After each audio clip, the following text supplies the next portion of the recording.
Hi friends, welcome back to this channel. இந்த வீடியோவில் நம்ம ஃபினான்ஷியல் அக்கௌண்டிங்கில் டிப்ரிசியேஷன் சம்ஸ் எப்படி சால்வ் பண்ணுறது அப்படிங்கிறது பார்க்கலாம். நம்ம இன்றைக்கி பார்க்க போகிற சம்ஸ் எல்லாமே ரெட்டி அண்ட் மூர்த்தி புக்கில் இருக்கிற அதர் எக்ஸசைஸ் சம்மில் ஸ்பெசிஃபிக்காக ஸ்ட்ரெயிட் லைன் மெத்தட் சம்ஸ் எப்படி சால்வ் பண்ணுறதுன்னு பார்க்கலாம்.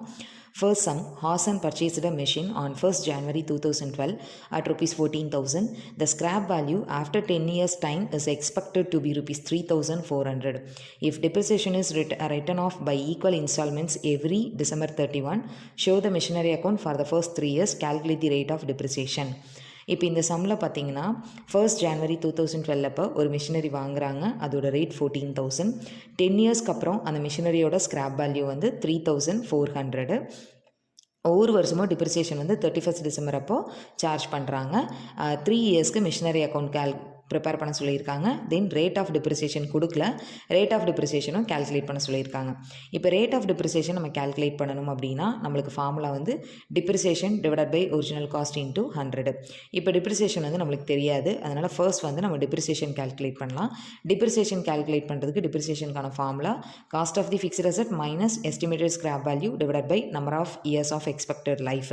இப்போ இந்த சம்மில் காஸ்ட் ஆஃப் த மிஷினரி கொடுத்துருக்காங்க 14,400. அடுத்தது அதே மாதிரி எக்ஸ்பெக்டட் லைஃப் பார்த்திங்கன்னா 10 இயர்ஸ் கொடுத்துருக்காங்க. தென் எஸ்டிமேட்டட் ஸ்கிராப் வேல்யூ 3,400. இப்போ டிப்ரிசியேஷன் வந்து டிப்ரிசியேஷனோட ஃபார்முலாவில் அப்ளை பண்ணுங்கள். 14,400 மைனஸ் 3,400 டிவைடட் பை 10 இயர்ஸ். அப்போது போட்டிங்கன்னா உங்களுக்கு வந்து டிப்ரிசியேஷன் வந்து 1,100 கிடைக்கும். அடுத்தது ரேட் ஆஃப் டிப்ரிசியேஷனுக்கு formula depreciation divided by original cost of the asset. இங்கே ரேட் அப்படின்னாலே பர்சன்டேஜில் தான் மென்ஷன் பண்ணுவோம்.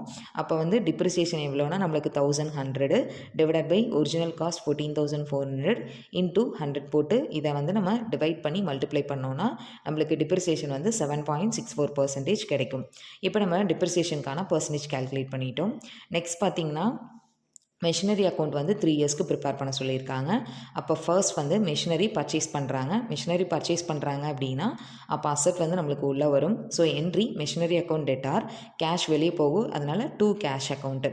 அப்போ மெஷினரி அக்கௌண்ட்டில் டெபிட் சைடு எந்த டேட்டில் வாங்குகிறோன்னா 1st January 2012 to bank account, ஏன்னா நம்ம போடுறது மிஷினரி அக்கௌண்ட்டு. அப்போ டூ பேங்க் அக்கௌண்ட் 14,400. சப்போஸ் இந்த மிஷினரியோட காஸ்ட்டோட இன்ஸ்டலேஷன் சார்ஜஸ்லாம் கொடுத்துருந்தா அதையும் நம்ம ஆட் பண்ணி போடணும். இங்கே அதெல்லாம் நம்மளுக்கு எதுவும் இல்லை. அடுத்தது அந்த இயரோட எண்டில் தான் டிப்ரிசியேஷன் சார்ஜ் பண்ணுவாங்க. இப்போ 31/12/2012 டிப்ரிசியேஷனுக்கு என்ட்ரி பார்த்திங்கன்னா depreciation account debtor to machinery account.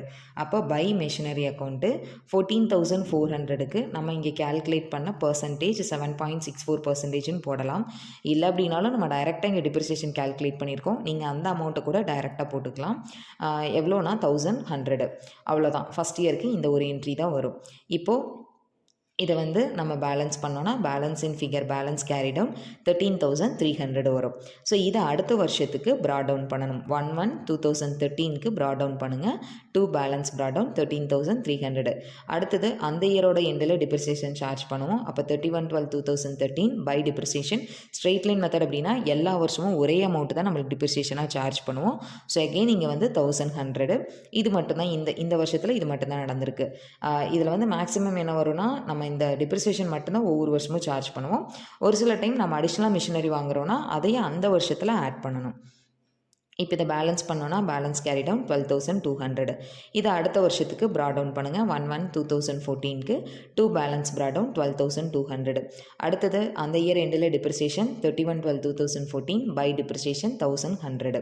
இப்போ இதை பேலன்ஸ் பண்ணிங்கன்னா உங்களுக்கு பேலன்ஸ் கேரி டவுன் 11,100 வரும். இங்கே வந்து 3 இயர்ஸ்க்கு மட்டும் கேல்குலேட் பண்ண சொல்லியிருக்காங்க. ஸோ நம்ம 3 இயர்ஸ்க்கு கேல்குலேட் பண்ணிட்டோம். லாஸ்ட்டாக இதை வேணால் நம்ம அடுத்த வருஷத்துக்கு ப்ராட் டவுன் மட்டும் பண்ணிக்கலாம். இப்போ debit side 1/1/2015 to balance brought down அப்படின்னு சொல்லி அந்த 11,100 ப்ராட் டவுன் மட்டும் பண்ணிடுங்க. ஸோ இதில் வந்து நம்ம ரேட் ஆஃப் டிப்ரிசியேஷன் கேல்குலேட் பண்ணி மிஷினரி அக்கௌண்ட் வந்து கேல்குலேட் பண்ணியிருக்கோம். இது வந்து ரொம்ப சிம்பிளான சம், ஏன்னா இதில் எந்த அட்ஜஸ்ட்மெண்ட் எதுவுமே இல்லை. இப்போ அடுத்தது செகண்ட் சம் பார்க்கலாம். செகண்ட் சம் பார்த்தீங்கன்னா an asset is purchased for rupees 25,000. Depreciation is to be provided annually according to the straight line method. The useful life of the asset is 10 years and the residual value is rupees 5,000. You are required to find out rate of depreciation and prepare asset account for the first 3 years. இதுவும் வந்து previous some மாதிரியே தான். இந்த சம்மில் பார்த்தீங்கன்னா asset purchase பண்ணது 25,000க்கு, depreciation straight line மெத்தடில் charge பண்ணுறாங்க. அசட்டோட லைஃப் 10 இயர்ஸு, ரெசிஜுவல் வேல்யூ அதாவது ஸ்கிராப் வேல்யூ 5,000. இப்போ நம்ம வந்து டிப்ரிசியேஷன் ரேட்டும் கண்டுபிடிக்கணும், அடுத்தது அசட் அக்கௌண்ட்டும் நம்ம ப்ரிப்பேர் பண்ணணும். இப்போ ஃபஸ்ட் வந்து டிப்ரிசியேஷன் ரேட் கண்டுபிடிக்கணும்னா நம்மளுக்கு ஃபஸ்ட்டு டிப்ரிசியேஷன் தெரியணும். ஸோ அதனால் ஃபஸ்ட்டு டிப்ரிசியேஷன் ஃபைன் பண்ணிக்கலாம். டிப்ரிசியேஷனுக்கு formula cost of the fixed asset minus estimated scrap value divided by number of years of expected life. இப்போ காஸ்ட் ஆஃப் த மிஷின் எவ்வளோனா 25,000. அடுத்தது எக்ஸ்பெக்டட் லைஃப் 10 இயர்ஸ்னு கொஷனில் கொடுத்துட்டாங்க. Scrap value 5,000 rupees. இப்போ ஃபார்முலாவில் அப்ளை பண்ணால் fixed cost of the asset வந்து 25,000 minus scrap value 5,000 divided by 10 years போட்டோம் அப்படின்னா நம்மளுக்கு டிப்ரிசியேஷன் 2,000 ருபீஸ். அடுத்தது வந்து ரேட் கண்டுபிடிக்க சொல்லியிருக்காங்க. அதுக்கு formula depreciation divided by original cost of the plant.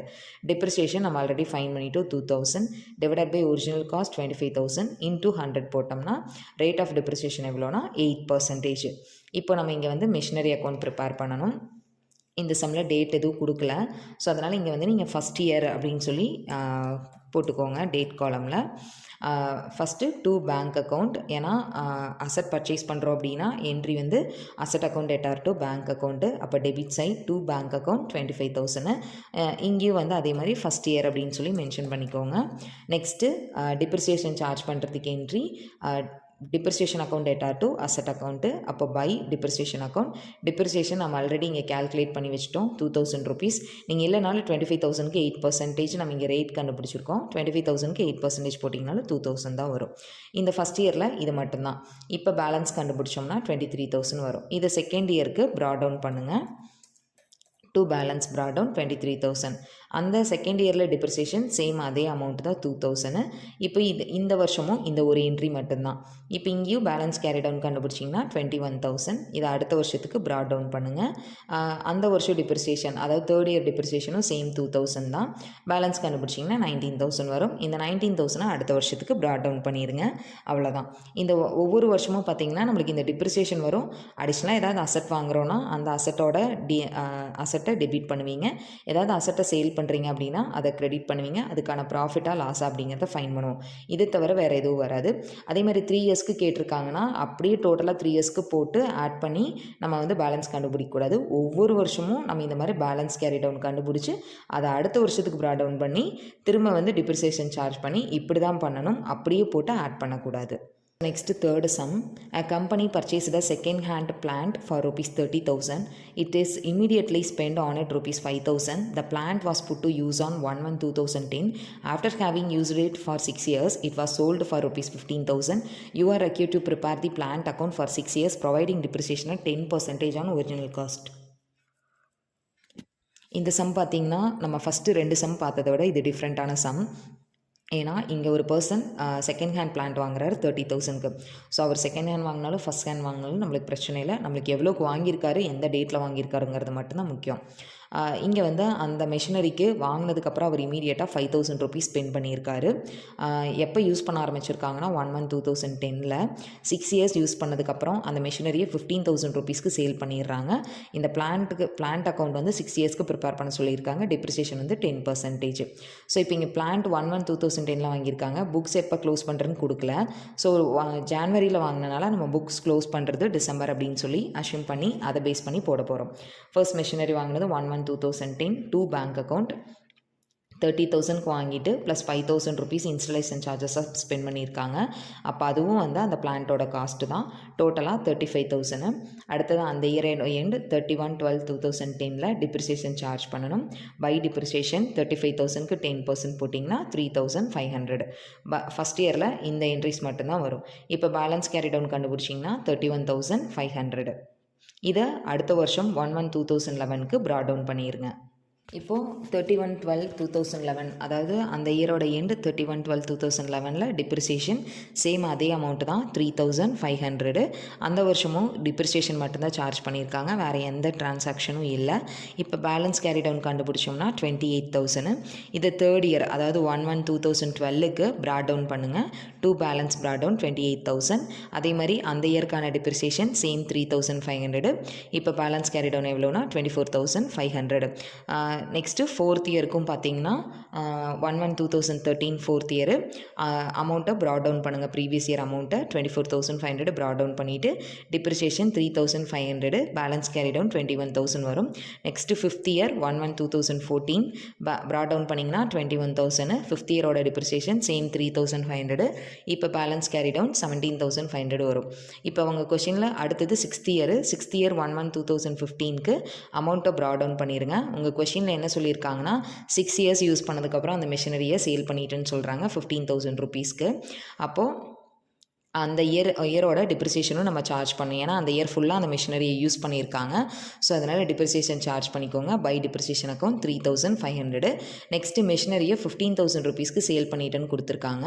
இப்போ மிஷினரியை நம்ம பர்ச்சேஸ் பண்ணோம் அப்படின்னா உங்களுக்கு மிஷினரி அக்கௌண்ட் எட்டார் டு பேங்க் அக்கௌண்ட்டுன்னு வரும். அதே மிஷினரியை சேல் பண்ணுறப்போ மிஷினரி வெளியே போயிடும், நம்மளுக்கு கேஷ் உள்ளே வரும். அப்போ என்ட்ரி வந்து பேங்க் அக்கௌண்ட் எட்டார் debit what comes in cash உள்ளே வருது. ஸோ அதனால் பேங்க் அக்கௌண்ட் எட்டார் டு மிஷினரி அக்கௌண்ட்டு. அப்போ credit side by machinery amount எவ்வளோனா 15,000. இப்போ ஆக்சுவலாக இந்த இடத்துல வந்து நம்மளுக்கு 1,000 ருபீஸ் ப்ராஃபிட். எப்படின்னா அந்த மிஷினரியோட வேல்யூவே பார்த்திங்கன்னா 17,500, நான் சேல் பண்ணது 15,000க்கு.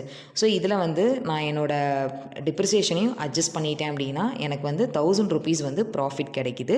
ஸோ இதை வந்து நம்ம டெபிட் சைட் போடணும். To profit and loss account. Profit எவ்வளோனா 1,000 ருபீஸ்.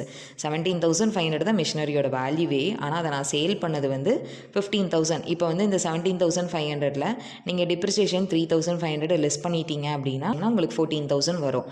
அதுதான் ஆக்சுவலாக டிப்ரிசியேஷன் போக மிஷினரியோட வேல்யூ. ஆனால் நான் எவ்வளோக்கு சேல் பண்ணியிருக்கேன்னா 15,000. அப்போ 1,000 ருபீஸ் வந்து நான் எக்ஸஸாகவே வச்சு சேல் பண்ணிட்டேன். அப்போ அந்த 1,000 ருபீஸ் எனக்கு வந்து ப்ராஃபிட்டு. இந்த சம்மில் இந்த தேர்டு சம்மில் பார்த்தீங்கன்னா மிஷினரி வாங்கியிருக்காங்க, அதுக்கு இன்ஸ்டாலேஷன் சார்ஜஸ் பே பண்ணியிருக்காங்க. தென் ஒரு சர்டைன் இயர்ஸ் யூஸ் பண்ணிவிட்டு திரும்ப அந்த மிஷினரி வந்து சேல் பண்ணிடுறாங்க. ஸோ சேல் பண்ணுறேன்னு கொடுக்குறாங்கன்னா கண்டிப்பாக ப்ராஃபிட்டாக லாஸ் ஆங்கிறது நீங்கள் ஃபைன் பண்ணணும். Next, fourth sum. Mr. Shanmugavel purchased a second-hand machine for rupees 8,000 on 1st April 2010. He spent rupees 3,500 on its installation. Depreciation is written off at 10% per annum on original cost.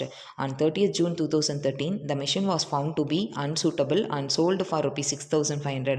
Prepare the machine account from 2010 to 13, assuming that the accounts are closed on 31st December every year. இங்கே ஷண்முகவேல் அப்படிங்கிறவர் ஒரு machinery வாங்குறாரு 1st April 2010ல். அந்த மிஷினரிக்கு 3,500 rupees அவர் spend பண்ணுறாரு installation சார்ஜஸாக. Depreciation வந்து 10% charge பண்ணுறாங்க. Machinery வந்து 30th June 2013ல் unsuitable அப்படின்னு சொல்லிட்டு 6,500 ருபீஸ்க்கு அதை சேல் பண்ணிடுறாங்க. மிஷினரி அக்கௌண்ட் வந்து நம்மளுக்கு 2010லேருந்து 13 வரைக்கும் ப்ரிப்பேர் பண்ண சொல்லியிருக்காங்க.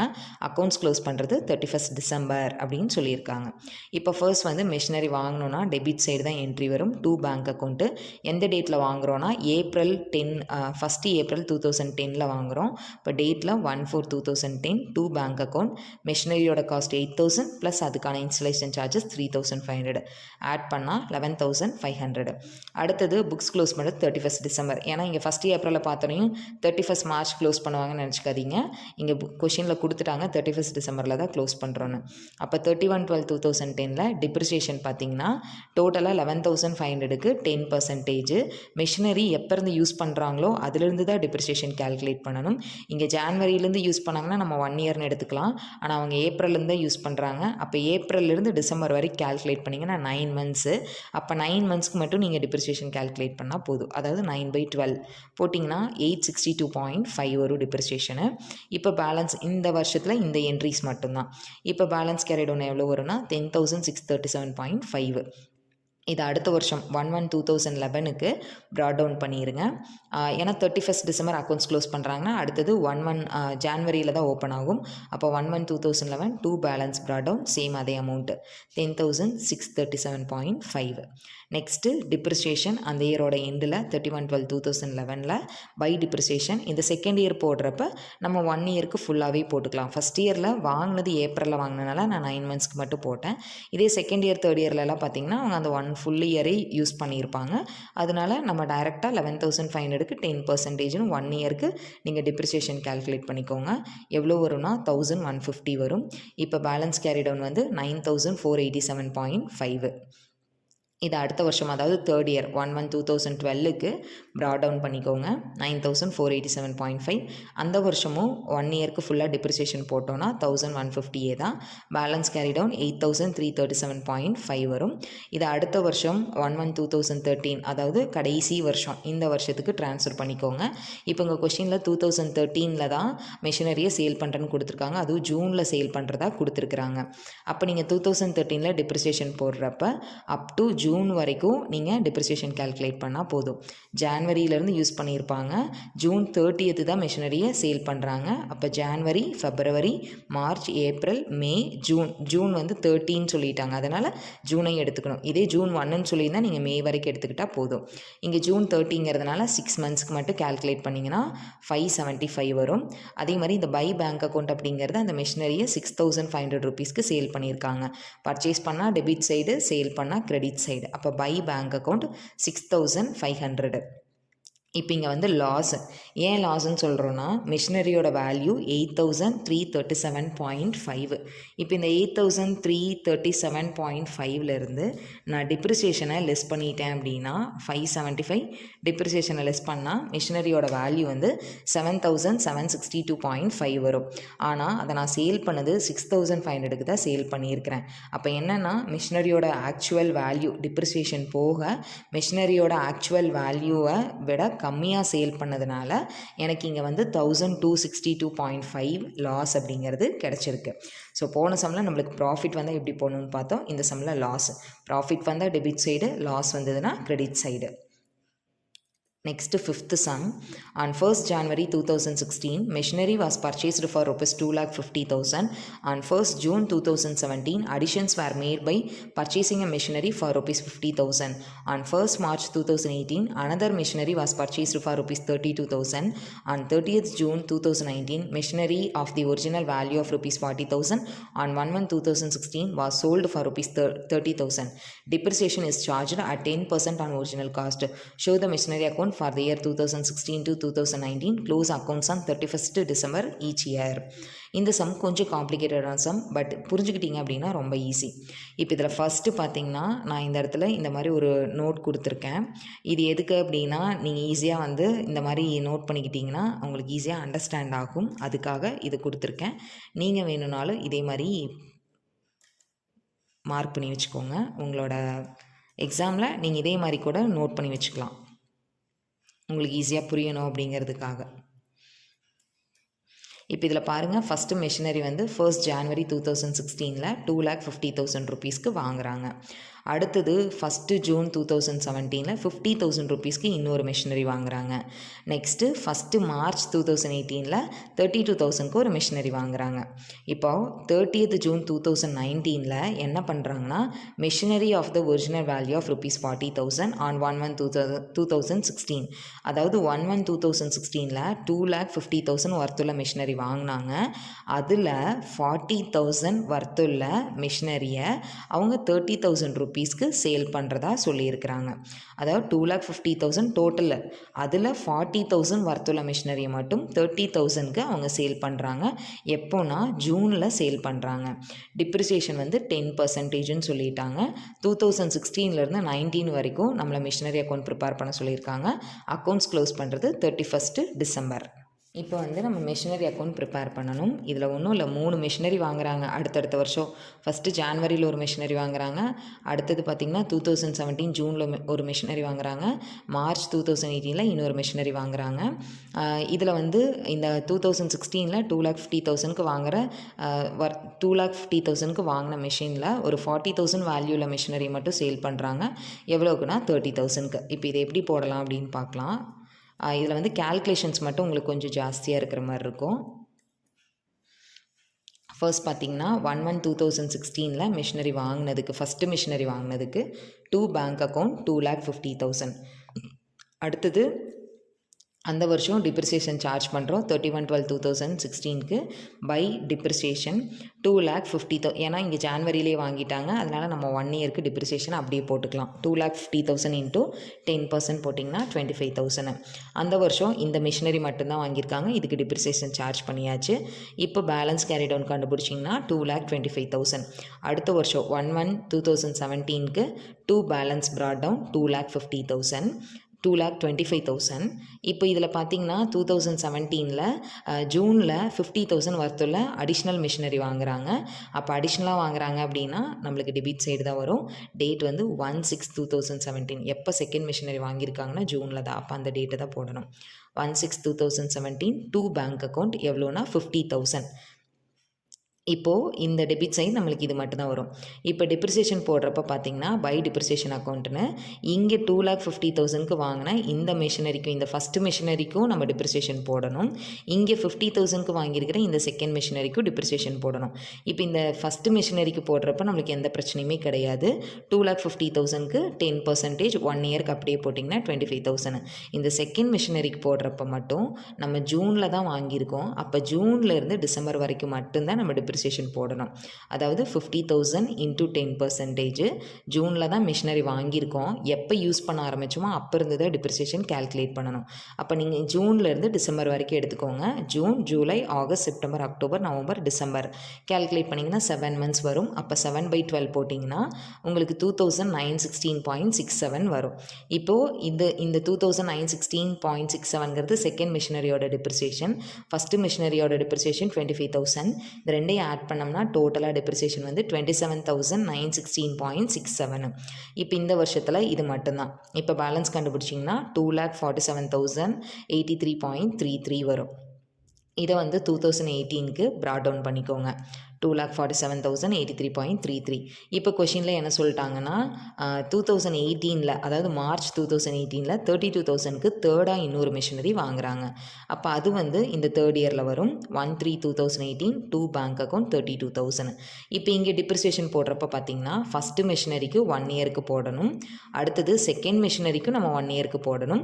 தேர்டு மிஷினரி வந்து மார்ச்சில் தான் வாங்கியிருக்கிறோம். அப்போ மார்ச்சில் இருந்து தான் நம்ம டிப்ரிசியேஷன் வந்து கேல்குலேட் பண்ணணும். அப்போ 2,50,000க்கு 10% போட்டால் 25,000, 50,000க்கு 10% போட்டால் 5,000. தேர்டு மிஷினரியோட வேல்யூ 32,000. 10% இன்ட்டு மார்ச்லேருந்து டிசம்பர் வரைக்கும் எடுத்துக்கிட்டிங்கன்னா 10 மந்த்ஸ் வரும். அப்போ 10 மந்த்ஸ்க்கு மட்டும்தான் நீங்கள் டிப்ரிசியேஷன் போடணும். தேர்டு மிஷினரிக்கு எவ்வளோ வரும்னா 2,667.67 வரும். இப்போ இந்த 3 மிஷினரியோட டிப்ரிசியேஷன் ஆட் பண்ணால் 32,666.67. இப்போ இதில் வந்து நீங்கள் அவ்வளோதான், இந்த வருஷத்தில் தேர்ட் இயரில் இந்த டிரான்சாக்ஷன் மட்டும்தான். இப்போ இதை இதை அட்ஜஸ்ட் பண்ணிங்கன்னா உங்களுக்கு பேலன்ஸ் கேரிடும் 2,46,416.66 வரும். இதை அடுத்த வருஷம் ஃபோர்த் இயருக்கு ப்ராட் டவுன் பண்ணிக்கோங்க. 2,46,416.66. இப்போ இதில் பார்த்தீங்கன்னா உங்களுக்கு வந்து 2019 ஜூனில் 30,000க்கு மிஷினரி வந்து சேல் பண்ணுறாங்க. அந்த 30,000க்கு சேல் பண்ண மிஷினரியோட வேல்யூ 40,000. ஆக்சுவலாக என்னென்னா ஃபஸ்ட்டு மிஷினரியோட வேல்யூ 2,50,000. இந்த 2,50,000 வர்த்துள்ள மிஷினரியிலேருந்து ஒரு 40,000 வர்த்து இருக்கிற மிஷினரியை மட்டும் அவங்க சேல் பண்ணுறாங்க. எவ்வளோக்குன்னா 30,000க்கு. எந்த டேட்டில் அப்படின்னு பார்த்தீங்கன்னா 36/2019. அப்போ இங்கே போடுறப்ப டிப்ரிசியேஷன் வந்து நீங்கள் எப்படி போடணும்னா ஃபஸ்ட் ஃபஸ்ட்டு மிஷினரி 2,50,000க்கு நம்ம இந்த இயர்லலாம் காமனாக போட்டோம். இங்கே நீங்கள் காமனாக போட முடியாது. ஏன்னா 40,000 ஒர்த்துள்ள மிஷினரியை தான் அவங்க ஜூன்லேயே சேல் பண்ணுறேன்னு கொடுக்குறாங்க. அப்போது இந்த ஜூனில் சேல் பண்ணுற மிஷினரிக்கு நீங்கள் தனியாக டிப்ரிசியேஷன் போட்டுக்கோங்க. இந்த 40,000 ஒர்த்துள்ள இந்த மிஷினரிக்கு நம்ம 1 இயருக்கு டிப்ரிசியேஷன் போட முடியாது. அப்போ இதே இந்த 2,50,000ல் 40,000 போச்சுன்னா பேலன்ஸ் 2,10,000 ஒர்த்துள்ள மிஷினரிஸ் இருக்கும். அந்த 2,10,000 ஒர்த்துள்ள மிஷினரிக்கு 10% நீங்கள் கேல்குலேட் பண்ணிங்கன்னா 21,000. இந்த 40,000 ஒர்த்துள்ள மிஷினரிக்கு வந்து நீங்கள் ஜூன் வரைக்கும் மட்டும்தான் கேல்குலேட் பண்ணணும். ஏன்னா ஜூன் 30th அன்றைக்கி அவங்க சேல் பண்ணிடுறாங்க. ஜூன் 30 அப்படின்னா அப்போ ஜூனையும் நீங்கள் எடுத்துக்கிட்டிங்கன்னா 6 மந்த்ஸ்க்கு மட்டும்தான் டிப்ரிசியேஷன் போடணும். இதே ஜூன் 1 கொடுத்துருந்தா நீங்கள் 5 மந்த்ஸ்க்கு போட்டிங்கன்னா போதும். ஜூன் 13 கொடுக்குறப்ப அந்த ஜூனையும் நீங்கள் இன்க்ளூட் பண்ணிக்கணும். அப்போ 6 மந்த்ஸ் வரும். 6 மந்த்ஸ்க்கு 10% போட்டிங்கன்னா 2,000. அடுத்து செகண்ட் மிஷினரிக்கும் தேர்ட் மிஷினரிக்கும் ஆஸ் இட் இஸ் 10% ஒரு ஹோல் இயருக்கு கேல்குலேட் பண்ணிங்கன்னா செகண்ட் மிஷினரிக்கு 5,000, தேர்ட் மிஷினரிக்கு 3,200 வரும். இப்போ இந்த 4 அமௌண்ட்டையும் ஆட் பண்ணால் டோட்டல் டிப்ரிசியேஷன் 31,200. இப்போ எவ்வளோக்கு சேல் பண்ணுறேன்னு கொடுத்துருக்காங்கன்னா 30,000க்கு. அதோட வேல்யூ 40,000, ஆனால் சேல் பண்ணுறது 30,000க்கு. சேல் பண்ணால் கிரெடிட் சைடு வரும். By bank account 30,000. இப்போ இதில் வந்து ப்ராஃபிட்டாக லாஸா, அதாவது இந்த 40,000 ஒர்த்தில் மிஷினரியை 30,000க்கு சேல் பண்ணதில் ப்ராஃபிட்டாக லாஸா அப்படிங்கிறத மட்டும் நம்ம கண்டுபிடிக்கணும். அதை எப்படி கண்டுபிடிக்கணும் அப்படின்னா ஃபஸ்ட்டு அந்த மிஷினரியோட original cost 40,000, first year depreciation 4,000 less பண்ணால் 36,000, second year and third year depreciation 4,000 தான் லெஸ் பண்ணிங்கன்னா 28,000 வரும் தேர்ட் இயரில். ஃபோர்த் இயருக்கு 6 மந்த்ஸ் மட்டும்தான் யூஸ் பண்ணியிருக்கிறோம். 6 மந்த்ஸ்க்கு டிப்ரிசியேஷன் 2,000 rupees. இப்போ லெஸ் பண்ணிங்க அப்படின்னா உங்களுக்கு காஸ்ட் வந்து 26,000, அதாவது டிப்ரிசியேஷன் போக மிஷினரியோட காஸ்ட்டு 26,000. நான் அதை சேல் பண்ணது 30,000க்கு சேல் பண்ணியிருக்கேன். அப்போ எனக்கு வந்து ப்ராஃபிட் எவ்வளோ வரும்னு பார்த்தீங்கன்னா 4,000. அதாவது மிஷினரியோட காஸ்ட்டு 26,000 தான், நான் சேல் பண்ணது 30,000க்கு சேல் பண்ணியிருக்கேன். அப்போ ப்ராஃபிட் வந்து 4,000. ஸோ அந்த 4,000 debit side to profit and loss account 4,000 அப்படின்னு காமிக்கணும். அடுத்தது பேலன்ஸ் கேரி டவுன் கண்டுபிடிச்சிங்கன்னா 1,89,216.66. இங்கே டிப்ரிசியேஷன் போடுறப்ப மட்டும் அந்தந்த மிஷினரிக்கு நீங்கள் இந்த மாதிரி தனித்தனியாக கேல்குலேட் பண்ணிக்கோங்க. ஃபஸ்ட்டு வாங்கின மிஷினரிக்கு நம்மளுக்கு எந்த பிரச்சனையுமே கிடையாது, ஃபஸ்ட் இயரில் ஃபுல் டிப்ரிசியேஷன். இதே செகண்ட் வாங்கின மிஷினரிக்கு பார்த்தீங்கன்னா செகண்ட் இயரில் வந்து ஃபஸ்ட்டு ஜூனில் தான் வாங்கியிருக்கோம். அப்போ ஜூனில் இருந்து தான் நம்ம டிப்ரிசியேஷன் கேல்குலேட் பண்ணணும். ஃபஸ்ட்டு மிஷினரிக்கு ஆஸ் இட் இஸ் 1 இயருக்கு போட்டுக்கோங்க. செகண்ட் மிஷினரிக்கு போகிறப்ப ஜூனில் இருந்து டிசம்பர் வரைக்கும் மட்டும் நீங்கள் டிப்ரிசியேஷன் கேல்குலேட் பண்ணால் போதும். அப்போ 7 மந்த்ஸ்க்கு கேல்குலேட் பண்ணியிருப்பீங்க. அடுத்தது தேர்ட் இயருக்கு போடுறப்போ ஃபஸ்ட்டு மிஷினரிக்கு ஃபுல்லாக போட்டுக்கலாம், செகண்ட் மிஷினரிக்கு ஃபுல்லாக போட்டுக்கலாம். அந்த வருஷம் தேர்டாக ஒரு மிஷினரி வாங்கியிருக்காங்க, அதுவும் மார்ச்சில் தான் வாங்கியிருக்காங்க. அப்போ மார்ச்லேருந்து டிசம்பர் வரைக்கும் மட்டும்தான் நீங்கள் டிப்ரிசியேஷன் கேல்குலேட் பண்ணணும். நெக்ஸ்ட்டு லாஸ்ட் இயர் பார்த்திங்கன்னா டிப்ரிசியேஷன் வந்து கேல்குலேட் பண்ணுறப்போ இங்கே மிஷினரி எதுவும் வாங்கலை லாஸ்ட் இயர். ஆனால் அதுக்கு பதிலாக ஃபஸ்ட் இயரில் நம்ம 2,50,000க்கு ஒரு மிஷினரி வாங்கினோம். அதில் 40,000 ஒர்த்துள்ள மிஷினரி மட்டும் அவங்க சேல் பண்ணுறாங்க. அப்போ அந்த 2,50,000லேருந்து 40,000 லெஸ் பண்ணால் 2,10,000. 2,10,000க்கு 1 இயருக்கு ஃபுல்லாக டிப்ரிசியேஷன் போட்டுக்கோங்க. 40,000 ஒர்த்துள்ள மிஷினரி அவங்க ஜூன்லேயே சேல் பண்ணுறாங்க, அதனால் 6 மந்த்ஸ்க்கு மட்டும்தான் டிப்ரிசியேஷன் போட முடியும். இதே செகண்ட் மிஷினரிக்கு தேர்டு மிஷினரிக்கும் அவங்க எந்த சேல் பண்ணுறதை பற்றி எதுவுமே கொடுக்கல. அப்போ அந்த ரெண்டுக்கும் நீங்கள் 1 இயர்க்கே டிப்ரிசியேஷன் வந்து கேல்குலேட் பண்ணிக்கலாம். இப்போ கேல்குலேட் பண்ணிவிட்டு அடுத்தது ப்ராஃபிட்டாக அந்த 40,000க்கு சேல் பண்ண மிஷினரிக்கு ப்ராஃபிட்டாக லாஸான்னு கண்டுபிடிக்கணும். அதை நம்ம டைரெக்டாக இப்படி கண்டுபிடிக்க முடியாது. கீழே வந்து ஒரு ஒர்க்கிங்ஸ் மாதிரி ப்ரிப்பேர் பண்ணிக்கோங்க. இந்த மாதிரி ஒரிஜினல் காஸ்ட் 40,000, அதுலேருந்து first year depreciation, second year depreciation, third year depreciation, fourth year depreciation less பண்ணுங்கள். லெஸ் பண்ணிங்கன்னா வரது தான் மிஷினரியோட ஆக்சுவல் காஸ்ட் டிப்ரிசியேஷன் போக. அதிலிருந்து செல்லிங் ப்ரைஸ் எவ்வளோனா 30,000 லெஸ் பண்ணிங்கன்னா உங்களுக்கு வந்து ப்ராஃபிட் எவ்வளோனா 4,000. அந்த ப்ராஃபிட் வந்து நம்மளுக்கு டெபிட் சைடு வரும். அடுத்தது அந்த அசட்டை சேல் பண்ணதுக்கு, மிஷினரி சேல் பண்ணதுக்கு வாங்கினோன்னா பர்ச்சேஸ் பண்ணோம் அப்படின்னா டெபிட் சைடு போடுறோம். அதே சேல் பண்ணோன்னா credit side by bank account 30,000. இப்போ பேலன்ஸ் கண்டுபிடிச்சிங்கன்னா பேலன்ஸ் கேரி டவுன் வந்து 1,89,216.66 வரும். இந்த அமௌண்ட் வந்து என்னென்னா நம்மளுக்கு இந்த 40,000 ஒர்த் போக பேலன்ஸ் இருக்கிற 3 மிஷினரியோட கேரி டவுன் வேல்யூ. ஸோ இந்த சம்மில் பார்த்திங்கன்னா நம்ம 5 சம் பார்த்தோம். ஃபஸ்ட்டு 2 சம் வந்து நம்மளுக்கு டிப்ரிசியேஷன், ரேட் ஆஃப் டிப்ரிசியேஷன் கண்டுபிடிச்சி அதுக்கப்புறம் லெஜர் ப்ரிப்பேர் பண்ணுற மாதிரி இருந்தது. தேர்டு சம்மில் பார்த்திங்கன்னா நம்ம வந்து ஒரே ஒரு மிஷினரியை வாங்கி அதை சேல் பண்ணால் ப்ராஃபிட்டாக லாஸ் ஆங்கிறத பார்த்தோம். அதே மாதிரி ஃபோர்த்து சம்லையும். ஃபிஃப்த்து சம்மில் பார்த்திங்கன்னா அவங்க 3 மிஷினரி வாங்குகிறாங்க. அந்த 3 மிஷினரியும் டிஃப்ரெண்ட் பீரியடில் வாங்குகிறாங்க. டிப்ரிசியேஷன் வந்து எந்த பீரியடில் வாங்குகிறாங்களோ அந்த பீரியட்லேருந்து நம்ம கேல்குலேட் பண்ணோம். அதே மாதிரி மாதிரி சேல் பண்ணுறதும் அந்த இயரோட எண்டில் சேல் பண்ணாமல் மிடில்லையே சேல் பண்ணுற மாதிரி கொடுத்துருந்தாங்க. அதுக்கு எப்படி நம்ம டிப்ரிசியேஷன் சார்ஜ் பண்ணணும், ப்ராஃபிட் எப்படி கண்டுபிடிக்கணும் அப்படிங்கிறத நம்ம இந்த வீடியோவில் பார்த்தோம். அடுத்த வீடியோவில் இதே ஸ்ட்ரெயிட் லைன் மெத்தடில் ரிமைனிங் இருக்கிற சம்ஸ் எப்படி சால்வ் பண்ணுறது அப்படிங்கிறது பார்க்கலாம். தேங்க்யூ ஃபார் வாட்சிங் த வீடியோ.